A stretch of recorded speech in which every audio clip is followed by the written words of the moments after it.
வணக்கம். எல்லாருக்கும் ஒரு கதை சொல்ல போகிறேன். எங்கள் பேரம்பேத்திகளுக்கு இந்த கதை ரொம்ப இஷ்டமான கதை. அதை உங்களுக்கும் சொல்கிறேன். ஒரு ஊரில் ரொம்ப செழிப்பான ஊர் இருந்தது. அந்த ஊரில் ஒரு பெரிய பணக்காரன் இருந்தான். அவன் பேர் வணங்காமுடி. அவன் யாருக்கும் வணங்க மாட்டான், எந்த தான தர்மமும் செய்ய மாட்டான். அவனுக்கு ஒரு குழந்தை, அவனுக்கு ஒரு குடும்பம். அவன் இப்படி இருக்கும்போது அந்த ஊரில் கோலாகாலமாக பெரிய கோவில் இருந்தது. அவன் முன்னாடி எப்போவும் அந்த கோவிலில் வேண்டிக்குவான். ஏன்னா அவன் குழந்தைக்கு உடம்பு முடியாமல் போய் நடக்கவும் இல்லை, பேசவும் இல்லை. நம்ம குழந்தை மட்டும் இப்படி இருக்கேன்னா அவன் ரொம்ப வருத்தத்தில் சுவாமிக்கிட்ட வேண்டிகிட்டு இருந்தான். இந்த பணக்கார ஒரு நாளைக்கு அந்த ஊருக்கு ஒரு பெரிய முனிவர் வந்தார்.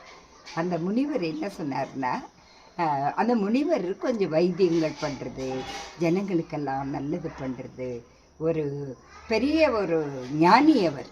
அதனால் அந்த ஊர் கோலாகாலம் பூண்டிருந்தது. எல்லா ஜனங்களும் அவருக்கு வரவேற்பு பண்ணாங்க. ஆனால் இந்த வணங்காமுடி மட்டும் அவரை பார்க்கவே இல்லை. அப்போ வேலைக்காரர், சாமி நம்ம பாப்பாவை தூக்கிட்டு போகலாம் அவர்கிட்டன்னு சொன்னான். நான் போக மாட்டேன், அவன் என்னை பார்க்கணும் அப்படின்னு சொன்னான். அவன் போய் சாமியார்கிட்ட சொன்னார், நீங்கள் ஒரு தடவை வாங்க, எங்கள் சின்ன ஜமீன்தார் நல்லா ஆகணும் எனக்கு, அதனால் நீங்கள் நான் வரல, அவரை என்னை பார்க்க சொல்லு அப்படின்னு சொல்லிடுறார் முனிவர்.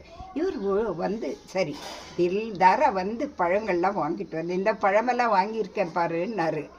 சுவாமி, பழமெல்லாம் நீயே எடுத்துகிட்டு போ, நாளைக்கு உனக்கு ஒரு பரீட்சை வச்சிருக்கேன், அதில் ஜெயிச்சேன்னா நீ வணங்க முடியுதான்னு சொல்லிடுறாரு. உடனே மறுநாள் காலையில் வரும்போது ஒரு ஆட்டுத்தலையை கொடுக்குறாரு. இதை விற்றுட்டு எனக்கு பணம் கொடுன்னு. இது ஒரு பெரிய வேலையா, இப்போ பாருன்னு சொல்லிட்டு உடனே போய் விற்றுட்டு பணத்தை கொடுத்துட்டார். மறுநாள் வந்தார், ஒரு சிங்கத்தலையை கொடுத்தாரு, அதையும் விற்றுட்டு பணம் கொடுத்துட்டார். மூணாவது நாள் ஒரு மனுஷனோட தலையை கொடுத்தாரு. அது யாரும் வாங்கலை.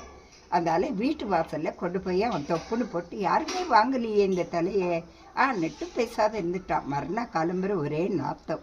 ஏன்னா அந்த தலை அழுகி போச்சு. உடனே இங்கே வந்தாங்க. அதுக்குள்ளே அவர் பொண்டாட்டி குழந்தைய தூக்கிட்டு முனிவர்கிட்ட வந்தார்.